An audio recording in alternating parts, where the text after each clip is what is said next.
I love you so much." That's what he said. 5 little words. Soft and gentle.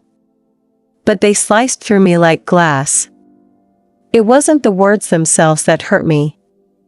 It was who said them. It was the way Daniel leaned forward, his hand resting casually over hers, like the two of them had been sitting there for years. It was the way his eyes didn't even flicker in surprise at seeing me, because he hadn't seen me at all. I stood there, at the dimly lit restaurant, frozen, my suitcase handle still gripped in one sweaty palm, my body swaying slightly from the weight of exhaustion. I had just flown across the country, running on barely 2 hours of sleep, my heart full of excitement to surprise my husband. We'd been married for 10 years. 10 years of ups and downs, struggles and rebuilding, promises and plans. That night was our anniversary dinner. I had been away on a work trip for 3 days, but I had booked an earlier flight to make it home in time. My plan was simple: sneak into our favorite restaurant, walk up to our table, the same one we have had reserved for us for the past 10 years, and watch his face light up when he saw me.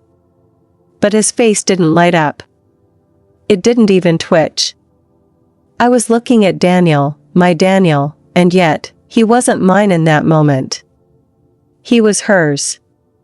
The woman in my seat wore a red silk dress that clung to her like it was made for her alone. She had her hair curled loosely over one shoulder, her manicured fingers brushing against his in that deliberate, lingering way lovers do. She looked up when I appeared, her smile faltering for the tiniest second before returning, warmer than before, but not for me. I didn't say a word. I didn't scream. I didn't ask why. I just stood there, listening to the clinking of glasses, the soft hum of other diners, the faint notes of piano music in the background. My world was imploding, but to everyone else, it was just another Thursday night.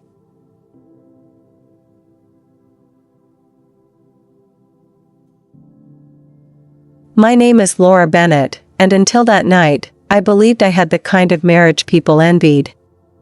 I'm 38 years old, a marketing consultant for a mid-sized firm in San Francisco. I've never been the flashy type. I'm not the woman who walks into a room and turns heads, but I've always been the one people come to when they need something done because I was reliable and hardworking.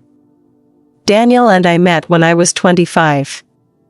He was an ambitious young architect back then, working crazy hours and living off instant noodles. I liked that he wasn't afraid of hard work, that he talked about the future like it was something he could design with his own hands. We didn't fall in love in a whirlwind, it was a slow burn. Dinners at cheap diners, movie nights on my old couch, shared dreams over coffee. We built everything together. Our apartment, our savings, our little traditions, Friday takeout nights, Sunday morning walks, anniversaries at small restaurants we both loved. We didn't have children, not because we didn't want them, but because life just kept happening. Then, when we finally decided to try, it didn't happen. We told ourselves it was okay.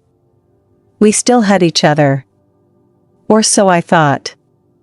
That Thursday started like any other day on a business trip. My company had sent me to Seattle for a 3-day client meeting, and I'd been looking forward to getting home. The meetings had gone well, and I'd finished early. I remember sitting in my hotel room that afternoon, scrolling through my phone, when I saw Daniel's name in my messages from the day before. Don't forget, I'm heading to Barlow's tomorrow night. Our anniversary dinner.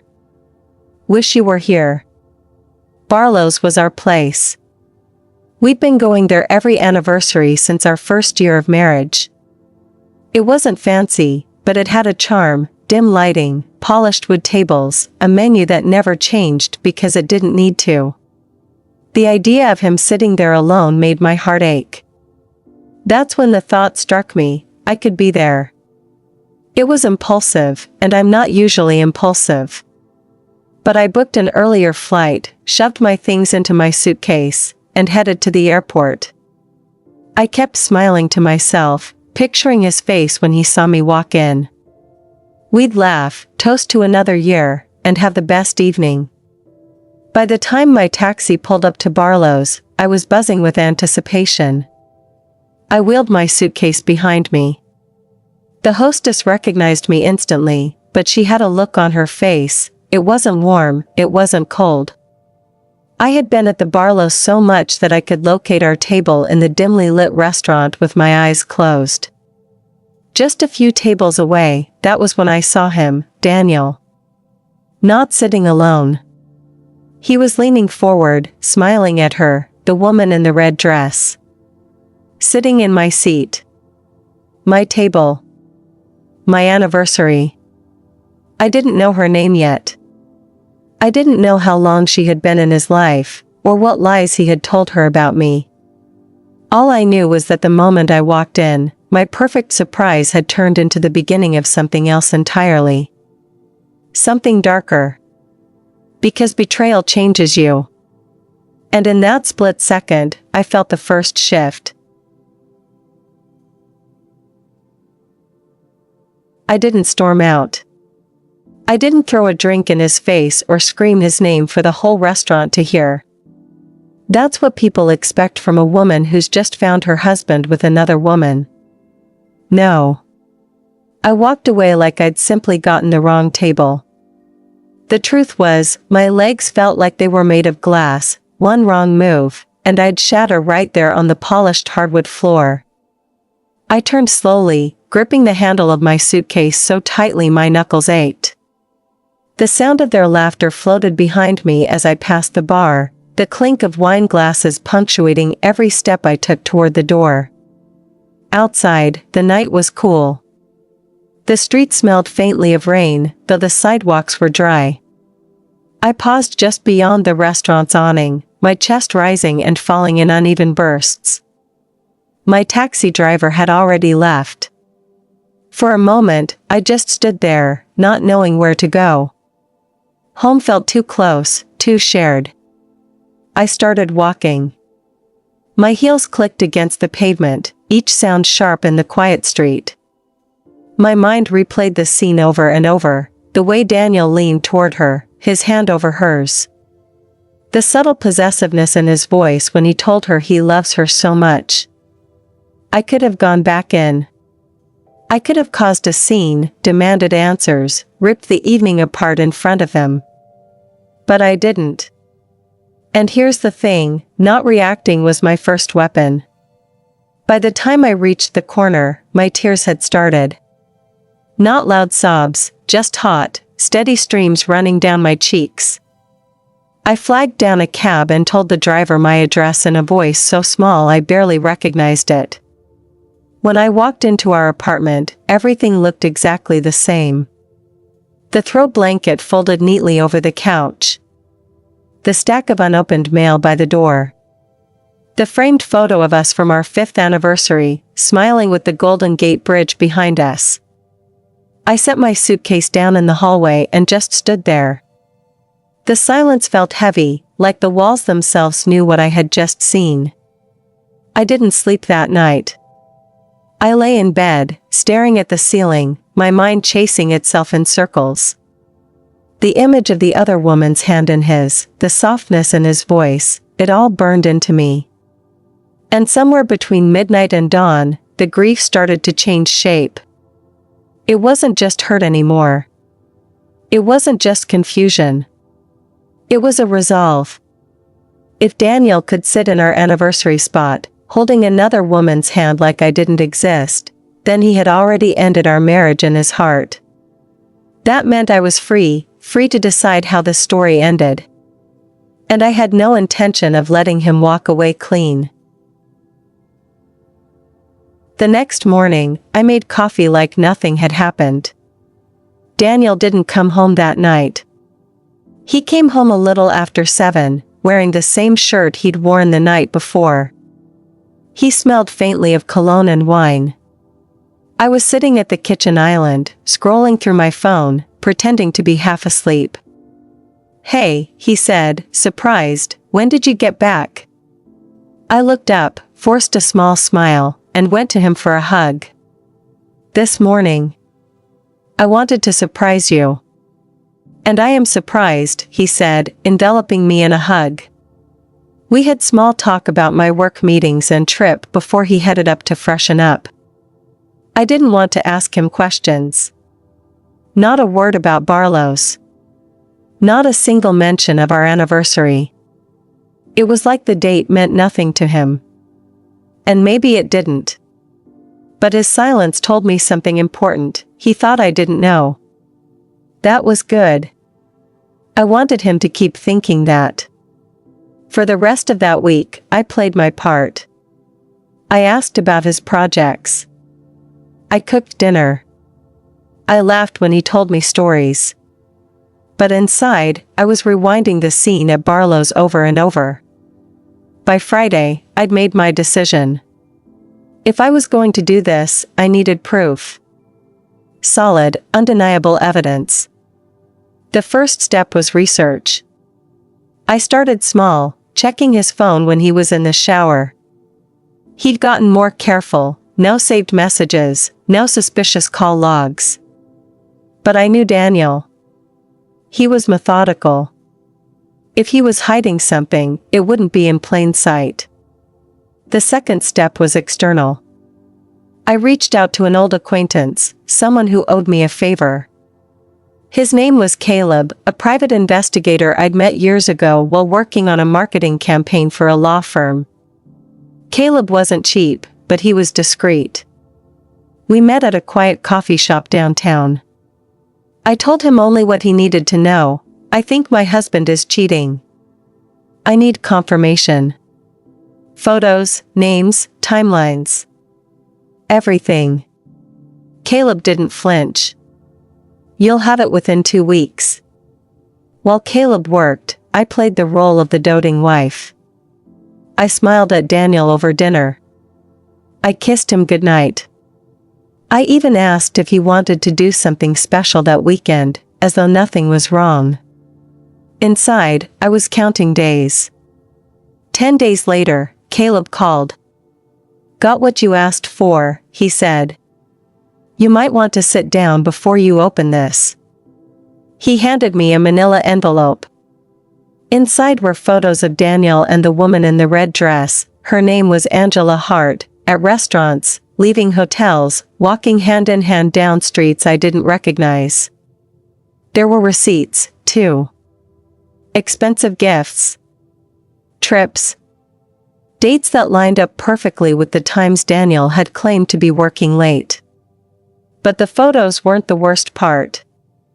The worst part was the earliest date on them. 3 years ago. 3 years. That's how long Angela Hart had been in my marriage without me knowing. 3 years of stolen weekends, of days and weekends where I thought he was working late, of vacations cut short because of urgent deadlines. I sat at my kitchen table, staring at the photos Caleb had given me. They weren't grainy, long-distance shots like in the movies. These were clear, close, and undeniable. Daniel kissing her in a parking lot. Angela leaning into him in a booth at some upscale lounge. Daniel handing her a small jewelry box outside a hotel. I could feel my chest tightening, but I forced myself to keep turning the pages. Caleb had organized everything neatly, dates, times, locations. They'd even flown to Chicago together last spring. 3 years. I had been making dinner for him while she was waiting for him in hotel rooms. I thought that was the second betrayal, the depth, the longevity of the affair. But I was wrong. The real second betrayal was what I found next. Caleb had included a copy of a business magazine in the folder. It had a feature on Daniel's architecture firm. And there it was, tucked into the second page. Sources say Bennett and Lowe is preparing for an IPO in the next quarter, with expected valuations in the hundreds of millions. My eyes froze on the words. Daniel never mentioned it to me. He only mentioned that his firm was preparing for something big. He didn't go into details. An IPO. Public shares. Money, big money. And suddenly, something inside me shifted again. This wasn't just about heartbreak anymore. This was about timing. Because if I played my cards right, Daniel's betrayal could make me richer than I'd ever dreamed. I didn't need to scream at him in a restaurant or throw his clothes out on the lawn. No. I could wait. I could watch him build this empire of his. I could smile at him across the dinner table while my lawyer drew up every document needed to take half of it when it mattered most. The old me, the woman who thought loyalty was enough, might have confronted him right away. But the new me, the one sitting at the kitchen table with a folder full of proof and a billion-dollar headline, knew better. This wasn't about leaving him. This was about taking him down in a way he'd never see coming.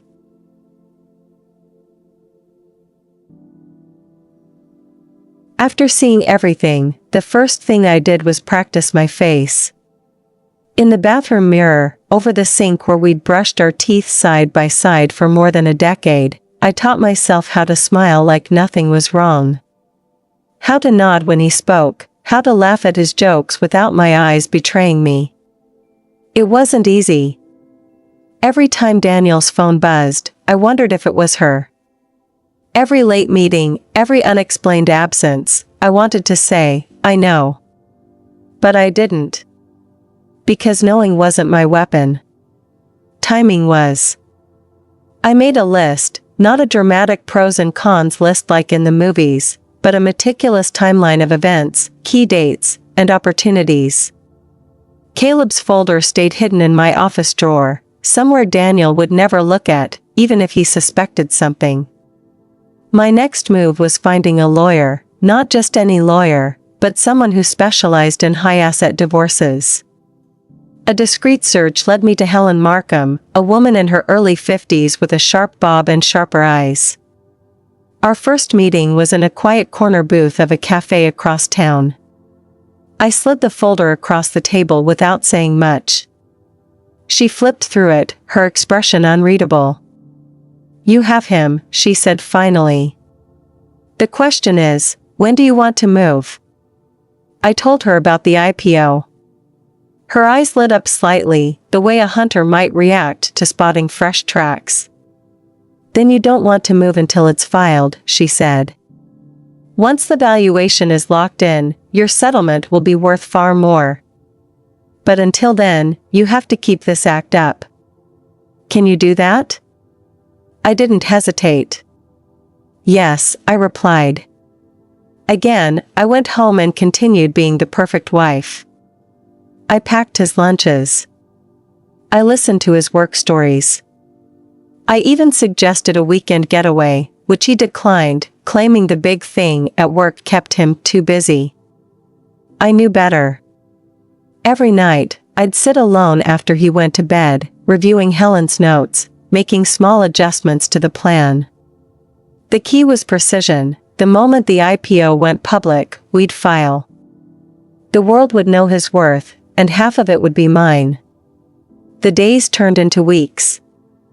I became a master at small talk, at pretending, at hiding the storm building beneath the surface.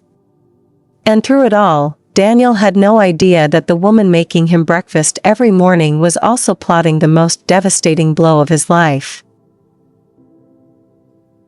The date was March 14th. I woke up before dawn, not because I couldn't sleep, though I hadn't slept much the night before, but because I wanted to watch the sunrise. There's something strangely calming about watching the light slowly replace the dark. Daniel was still in bed, snoring softly. I stood at the window with my coffee, the city just beginning to stir. Today was the day Bennett and Lowe was going public. He had finally told me about the details of the IPO the previous night. We celebrated over a bottle of wine while I congratulated him. In his mind, today marked the beginning of his legacy. In mine, it marked the end of his freedom. He woke up later, kissed me, and left for his office. It was going to be a big day for him and his firm. At exactly 9 a.m., the stock exchange bell rang on the business channel. I watched from our living room on the TV as Daniel, his business partner, and staff in the firm's lobby smiling and waving to the cameras. By 10 a.m., the company's stock price was surging. I could almost hear the dollar signs stacking in his head. The celebration was already starting in the background of the TV coverage, champagne corks, back slaps, the kind of joy only money can buy. At 11 a.m., I called Helen. "It's time," I said. She didn't ask if I was sure. We'd been preparing for this for months. The divorce petition, complete with the evidence of Daniel's infidelity, was filed electronically by 11 a.m. sharp. By noon, Daniel's lawyer had received it. At 1 p.m., my phone started ringing. It was Daniel calling. I didn't answer. Instead, I sat on the couch, crossed my legs, and poured myself a glass of wine. Helen had also leaked the divorce to the press, and the business networks were buzzing with a new headline: Bennett and Lowe CEO hit with divorce filing amid IPO launch. Angela's name wasn't in the press yet, but it didn't matter. The rumors started immediately. Family Man was no longer part of his brand. Investors don't like uncertainty, and a high-profile divorce during an IPO was the definition of uncertainty. By the end of business that day, I knew I'd hit my mark. And the best part? I didn't have to shout. I didn't have to confront him in person. I just waited for the perfect moment, and pulled the trigger. Daniel came home late that night. I was in the living room, sitting on the couch with my phone in hand, pretending to scroll through news headlines but really just listening for the sound of his key in the lock. The moment the door shut, I heard his shoes hitting the hardwood fast, almost stomping. His suit jacket was half off his shoulders, his tie hanging loose like he'd been tugging at it the whole drive home. "You filed for divorce?" His voice was sharp, almost disbelieving, like he couldn't wrap his head around the fact that I'd dared such a move. "Yes." I didn't raise my voice. I didn't flinch. I just looked at him, steady. His laugh was bitter, hollow. "After everything I've given you, Laura? The life you live? The house you sit in right now? This is how you repay me?" "Repay you?" My voice cracked, not from weakness, but from the sheer absurdity. "Daniel, you didn't give me a life. We built it together. And you tore it apart when you brought her into it." His jaw tightened. He didn't deny it. Didn't even try. "So this is about Angela," he muttered, like it was some minor inconvenience instead of a knife he'd twisted in my back. "This is about you thinking I'd stay quiet and keep smiling while you humiliated me," I shot back. "I'm done being made a fool of." He stepped closer, his voice dropping to a low growl. "You think you can survive without me, Laura? The world will eat you alive." "Then I'll let it," I said, standing up and facing him eye to eye. "Because anything is better than watching you make a fool of me every day." For a moment, he just stared at me, a flicker of something in his eyes. Fear?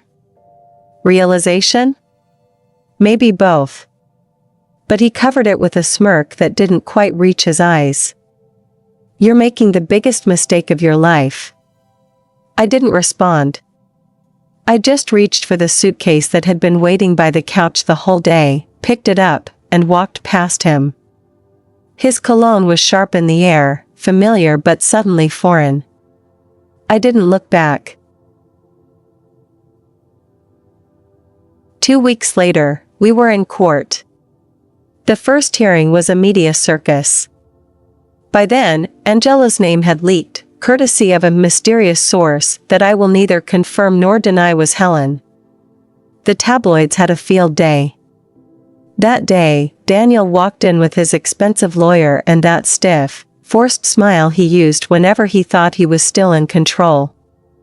I walked in with Helen, calm, deliberate, and dressed in a black pantsuit that said, "I'm not here for drama, I'm here for business."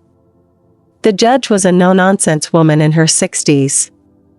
The moment Helen presented the evidence, the hotel receipts, the vacation photos, everything, I could see the temperature in the room change. Daniel's lawyer tried to argue irreconcilable differences and amicable settlement, but the judge wasn't having it. "This is a marital misconduct case," the judge said flatly. "And there is substantial evidence of infidelity." Helen didn't stop there. She presented more evidence, which Caleb had uncovered. By the time the session ended, Daniel's lawyer was whispering urgently to him. I didn't need to hear the words, I could read his face. "We're losing." The negotiations dragged on for weeks, but I had time. Every time Daniel tried to lowball me, Helen would slide another piece of evidence across the table, and I'd watch him flinch.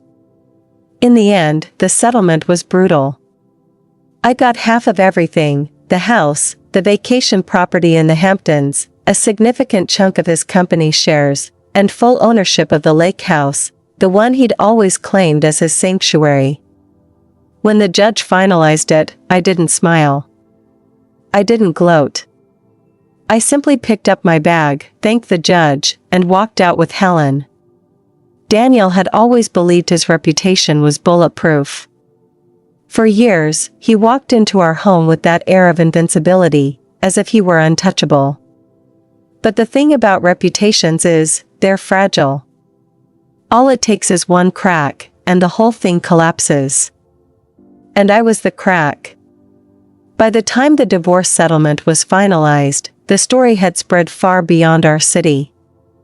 Business journals picked it up, industry insiders whispered about it over cocktails, and investors started asking uncomfortable questions.